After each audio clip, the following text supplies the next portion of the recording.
మనం జీవితంలో చేసే అతిపెద్ద తప్పేంటో తెలుసా? మనకు సరిపోని చోట, మన విలువ తెలియని వాళ్ల మధ్య మనల్ని మనం మార్చుకుని మరీ ఇమడాలని ప్రయత్నించడం. వెల్లుల్లి తొక్కలో నారింజ పండును పెడితే ఏమవుతుంది? తొక్క పగిలిపోతుంది, పండు నష్టపోతుంది. అంటే రెండింటికీ నష్టమే. అలాగే మీరు ఎవరో, మీరు ఎలా ఉన్నాలో ఇతరులు నిర్ణయించాల్సిన అవసరం లేదు. మీరు మౌనంగా ఉన్నారని మీరు బలహీనులు కాదు. మీరు అందరిలా కాకుండా భిన్నంగా ఉన్నారని అది తప్పు కాదు. మీ ఆలోచనలు, మీ విలువలు, మీ లక్ష్యాలు అన్నీ ప్రత్యేకమైనవి. మిమ్మల్ని అర్థం చేసుకోని చోట మీరు బలవంతంగా ఇమరాల్సిన అవసరం లేదు. మీ విలువను గుర్తించే చోటే మీ నిజమైన స్థానముంటుంది. కాబట్టి మీరు ఎవరికోసమో మారకండి. మీరు ఎవరో అలాగే ఉండండి. మీకోసం ఎవరు చూస్తున్న మీ ప్రపంచాన్ని వెతకండి. గుర్తుంచుకోండి, మీరు అందరిలో ఒకరిగా సరిపోవటానికి పుట్టలేదు.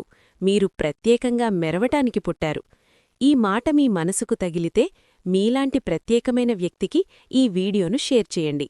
ఇలాంటి మరిన్ని విషయాల కోసం ఇప్పుడే సబ్స్క్రైబ్ చేసుకోండి.